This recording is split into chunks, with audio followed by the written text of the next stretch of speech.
देश के उत्तर में स्थित हिमाचल प्रदेश एक बेहद खूबसूरत राज्य है। ये अपने शानदार पहाड़ी दृश्यों, विविध संस्कृत इतिहास और जीवंत उत्सवों के लिए प्रसिद्ध है।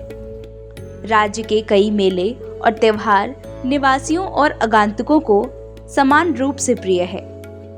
हिमाचल प्रदेश में वर्तमान में सरकार द्वारा मान्यता प्राप्त 20 राज्य स्तरीय मेले या उत्सव हैं। उनका शैक्षिक, सामाजिक और धार्मिक चरित्र भी है। इन मेलों की खासियत ये है कि ये केवल धार्मिक आयोजन नहीं होते हैं, बल्कि इनमें स्थानीय कला, संगीत, नृत्य और व्यंजनों का भव्य प्रदर्शन भी होता है। वर्षों के साथ इन मेलों का स्वरूप भी बदलता गया।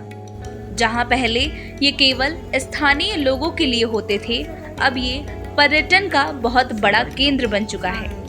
मेले उन्हें आवश्यक वस्तुएं खरीदने और बेचने का अवसर देते हैं। दूर दूर से व्यापारी इन त्योहारों में कपड़े, ऊन, पश्मीना, फर, चमड़ा, खाल, मिट्टी के बर्तन, धातु के बर्तन, आभूषण, गहने, कई अन्य स्थानीय उत्पादों को प्रदर्शित करने के लिए इन त्योहारों में शामिल होते हैं।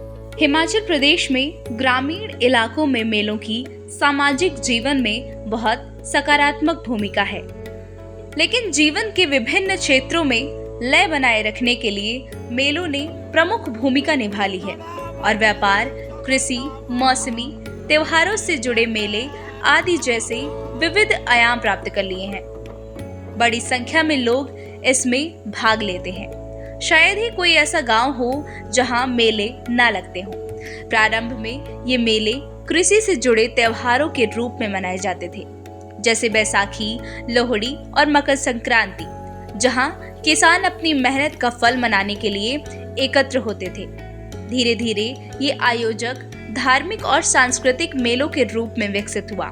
हिमाचल प्रदेश के सबसे प्रमुख मेलों में कांगड़ा का कार्निवाल मेला, कुल्लू का दशहरा, मणिकर्ण का शिवरात्रि मेला और चंबा का मिंजर मेला शामिल है। वर्षों के साथ इन मेलों का स्वरूप भी बदलता गया। जहां पहले ये केवल स्थानीय लोगों के लिए होते थे, अब ये पर्यटन का बहुत बड़ा केंद्र बन चुका है। इन मेलों में आने वाले पर्यटकों के साथ इन मेलों में आने वाले व्यापारी स्थानीय और पूरे प्रदेश से आते हैं। ये इन समुदायों के लिए आय का एक बड़ा स्रोत है। मेरा नाम सुनीता है, मैं कुल्लू से हूँ। मैं काफ़ी सालों से आती हूँ इधर धर्मशाला में। उससे पहले मेरी सास आती थी, तो मम्मी के पास इतना टाइम नहीं होता था, तो जब से मेरी शादी हुई है तब से मैं आ रही हूँ। मैं नेपाल से बिलोंग करती हूँ और मेरे हस्बैंड जो हिमाचली है वो कुल्लू से है, तो उनका डिश है ये हिमाचली सिड्डू। अब तो मैं भी हिमाचली बन गई हूँ। और हमारी कुल्लू की डिश है, कुल्लू मनाली, सब जगह की अलग अलग, सिड्डू तो सिड्डू है, बनाने का तरीका सबका अलग अलग है। धर्मशाला भी लगाते हैं हम, सुजानपुर लगाते हैं, चंबा लगाते हैं, मेन मेले लगाते हैं। इन मेले तो काफ़ी सारे होते हैं, लेकिन इन चीज़ में हमको गैप कम मिलती है। तो हम सोचते हैं कि जहाँ पर हमारा अच्छा है, जहाँ हमारा शुरुआत हुआ है सुजानपुर से ऐसा है।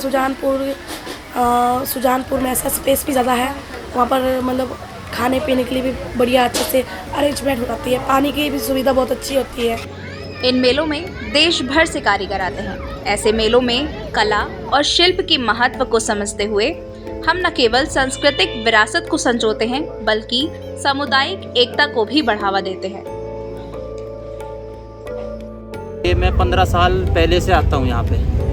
धर्मशाला हो गया, कुल्लू हो गया, मनाली हो गया, तुम्हारा जो है मंडी हो गया, सुजानपुर हो गया, हमीरपुर हो गया। जी मैडम, जी मैं हर जगह आता हूँ। माननीय प्रधानमंत्री जी ने एक ओडी एक ओपी जो ये खोला है, हस्तकलाओं के लिए ही खोला है। जी हमारे लिए ही है, ये हमारे लिए ही मान लो लोगों के बढ़ावा दे रहे हैं। हमारे प्रधानमंत्री जी हैं, बढ़ावा दे रहे हैं, तो इसीलिए प्रदर्शनियाँ लगती हैं हम लोगों को बुलाने के लिए, इकट्ठा करने के लिए, हर जगह का कला करने के लिए। तो एक जगह मेले में आता है प्रदर्शनी में। अगर बात की जाए, जैसे मैंने अभी चंबा मिंजर का मेला अटेंड किया था, तो उसमें मुझे वहाँ पे भी अच्छा था। लोकल जो आर्टिस्ट थे वो आए थे, लोगों ने अपनी शॉप्स लगाई थी। लोकल आर्टिस्ट को ज़्यादा यहाँ पे प्रमोट किया जा रहा है। अगर हिमाचल की बात की जाए और स्पेशली मेलों की, पहले अगर जैसे सिंगिंग हो, डांसिंग हो, चाहे आप हैंड एम्ब्रॉयडरी की बात की जाए, उन सब चीज़ों में मतलब अब हिमाचल के लोकल आर्टिस्ट को ज़्यादा प्रेफरेंस दी जा रही है। पहले इन चीज़ों को नहीं होकर, क्योंकि बाहर से बुलाए जाते थे सारे आर्टिस्ट, जितने भी आर्टिस्ट होते वो सारे बाहर से आते थे। तो मतलब इस बार वो चेंज करके अपने लोकल आर्टिस्ट को हमने ज़्यादा वो किया हुआ है कि उनको लोग उनके बारे में जाने कि यहाँ पे क्या होता है, चाहे वो फूड से रिलेटेड हो, आपकी हाथ कला से रिलेटेड हो, आपकी डांस है, आपकी सिंगिंग है, चाहे कुछ भी। समय के साथ साथ इन मेलों में धीरे धीरे बदलाव देखने को मिला। आधुनिकीकरण और पश्चिमी प्रभाव के चलते मेलों का पारंपरिक स्वरूप बदलने लगा। जहां पहले ये मेले स्थानीय सांस्कृतिक गतिविधियों तक सीमित रहते थे, वहीं अब इनमें पश्चिमी संगीत, आधुनिक मनोरंजन साधन और आधुनिक फैशन का समावेश होता जा रहा है। पारंपरिक लोक नृत्यों की जगह कई बार पॉप संगीत और डीजे पार्टीज ने ले ली है। हालांकि हिमाचल के कुछ मेले अभी भी अपनी पारंपरिक धरोहर को बनाए हुए हैं, लेकिन पश्चिमी प्रभाव और आधुनिकीकरण के कारण उनके स्वरूप में बड़ा बदलाव आ चुका है। मेले हिमाचल की संस्कृति और परंपरा को जीवंत रखने में महत्वपूर्ण भूमिका निभा रहे हैं, साथ ही नए जमाने के साथ तालमेल बिठाते हुए विकसित हो रहे हैं।